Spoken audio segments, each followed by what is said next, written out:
Like a broken record, but how's Akeem doing? Well, Clint said he's doing good, so we'll see. He thinks he can play about 15, 20 plays, and if he can, he'll help us a lot. Did he practice fully tonight? No, he didn't. We're going to hold him till tomorrow. What's the plan with Devontae Holland?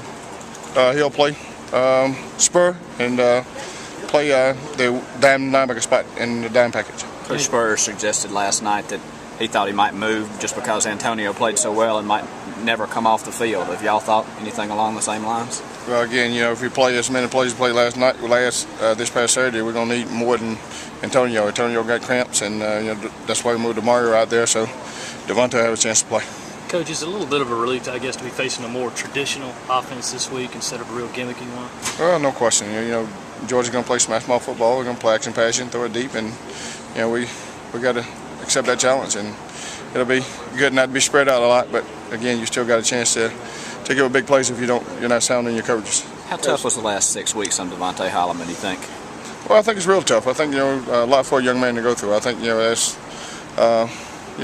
made a bad decision and he had to pay for it. And again, I guess as my older family used to say, you reap what you sow. But again, Devontae's a good kid, and he'll bounce back, and he'll be a positive influence for us right now, and he'll be a positive player for us on the field, I believe. Got some bounce in his step this week that you hadn't seen the last month? Well, sure. I mean, again, he's fresh. He hadn't played a lot, and because we weren't playing, we didn't give him a lot of reps in practice early. So, he should be fresh and hopefully ready to play. How is he at Spur in terms of knowledge? If he hadn't had as many reps as some of the other guys, is he 100% there yet? Oh yeah, I think he's 100%. He knows what we're doing, and Devontae's a smart young man, and he understands what we're doing at the Spurs position.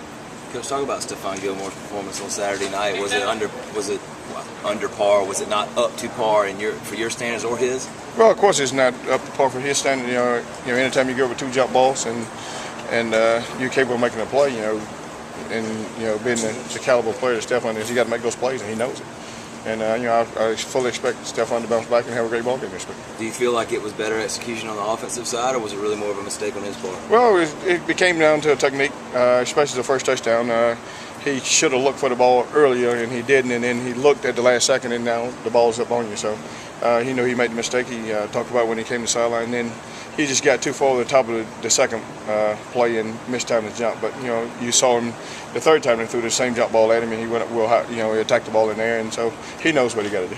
Other than the jump balls, did he play well? Did he do everything else okay? Yeah. Other than the jump balls and those other than and dropping the punt, but right. In the special team category, and Stephon got to be a positive for this team if we're going to be good. And DJ is the same way, and so that's what I told both of them today. If we're going to be good in secondary, those two got the most experience. They got to play well. DJ at one point was going to return some kicks. I saw he was not out there. Did you tell him, I don't have enough safeties for you to put him out there? No question. That's why we changed to make the decision not to let him return kicks, because again, if he get hurt playing special team, then we don't have another safety that we can count on to play 75 plays, and so we're giving up that duty until we get some depth. We get some depth back there. Coach, with a team like ECU that gets the ball out so quickly, I mean, is it a discipline issue when it comes to the safeties, or maybe the corners playing press and wanting to jump some of those quick routes and maybe get an interception here or there? Is that something that y'all teach them to kind of be more disciplined about and not take those chances? Is that do you want to kind of stay back, or do y'all ask them? Well, again, we have a game plan, and we expect them to execute the game plan. And the game plan this past week was to make 3 deep and man free look the same. And the only way you can do that is by playing it off. So, and that's what we did, and that's the game plan we took. And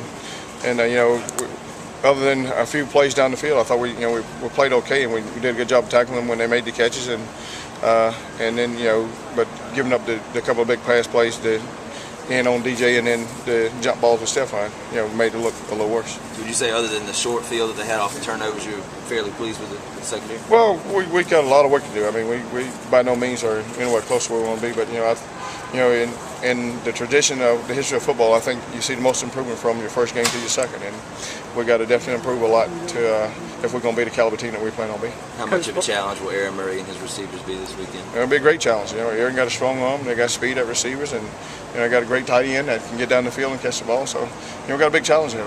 Coach Spurrier was impressed with CC Whitlock after you watched the film. Were you as impressed? CC played well. CC tackled better, and that's something that he hadn't been doing. He had one missed tackle, but he tackled better in the open field, and he had a couple mental busts that we got to correct. But it played well for CC than he's been playing in the past. So he did well. Looked like you guys moved Gilmore off of Lance Lewis and put Whitlock on him third quarter. So was that just a schematic thing, or did you just think he'd seen enough of Lewis? No, it was just the way we lined up. If they was going to hurt up, we're going to play right and left. So Gotcha. it's just depending on where the receiver lined up. This week you'll see Stephon, he'll be in the boundary because Georgia's not a hurry up offense, and CC will beat you to the field.